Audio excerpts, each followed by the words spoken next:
네, 안녕하십니까. 신지식인 정인태입니다. 저는 국립 한국복지대학교 특임교수를 역임했습니다.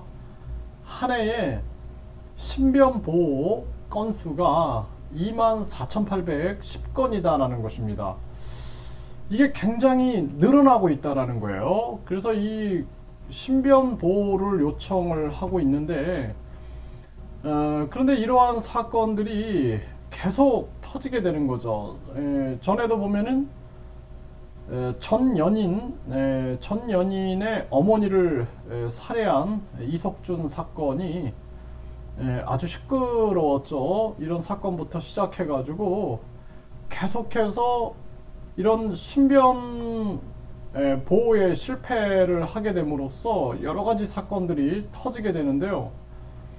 경찰 신변보호제도 이대로는 안 된다 이런 얘기를 하고 있어요. 그래서 이런 사건들이 계속 터지거든요. 네, 뭐 전 배우자를 흉기로 살해하고 극단적인 선택을 하는 그러한 사건들부터 계속 이러한 사건들이 터지게 되는데, 그래서 이 신변보호제도라는 것은 생명 또는 신체에 대해 위해를 입었거나 입을 구체적인 우려가 있는 사람, 범죄 신고로 인한 보복을 당할 우려가 있는 사람이나 목격자, 참고인 및 그 친족 등이죠.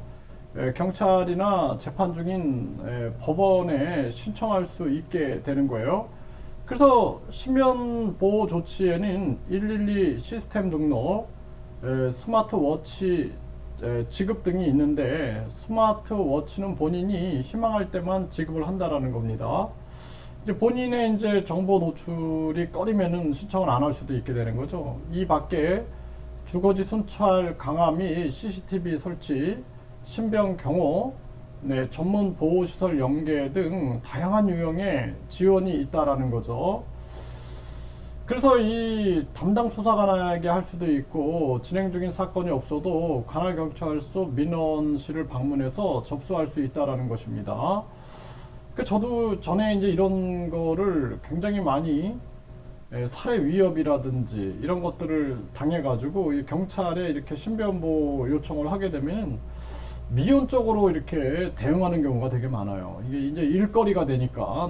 네, 그래서 나중에는 사건이 터지고 나서 이제 부랴부랴 대책을 세우는 경우가 많은데, 이거 참 심각한 문제가 아닐 수가 없고, 이게 이제 국내뿐만 아니라 해외에서 우리 해외 교민들이 신변 이 보호 문제가 아주 심각합니다. 그래서 이 대사관이나 영사관에서도 그러한 부분들에 대해서 철저하게 신경 쓰는 것이 굉장히 중요한 부분이다, 이렇게 말씀을 드릴 수가 있고요.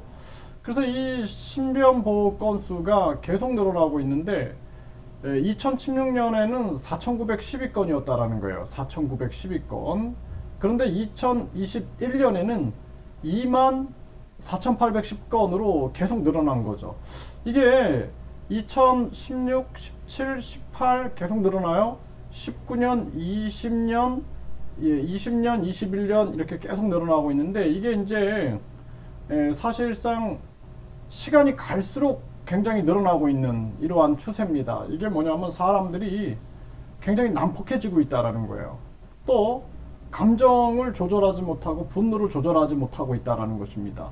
그래서 이게 모든 것이 저는 잘못된 입시 제도 때문에 이게 발생됐다라고 저는 보고 있어요. 그리고 황금 만능주의, 그러다 보니까 우리 사회가 가정교육, 학교교육, 사회교육이 성립되기 위해서는 끊임없이 본인을 갈고 닦는, 수신하는 그러한 교육이 병행돼야 되는데, 이거는 시험만 잘 봐가지고 돈만 많이 벌면 끝이다라는 잘못된 교육을 전개하니까 이러한 사건들이 계속 급증하고 앞으로도 계속 더 급증할 것이다. 네, 아주 안타까움을 금할 수가 없고, 빨리 신변보호도 아주 철저하게 해서 이걸 막으면서 근본적인 문제는 가정교육, 학교교육, 사회교육을 부활시키고, 그리고 우리 사회가 인간성 상실, 인간의 존엄성이 상실되는 이러한 부분들의 경각심을 일으켜가지고 도덕성을 재건하지 않으면 안 된다. 저는 그렇게 말씀을 드립니다.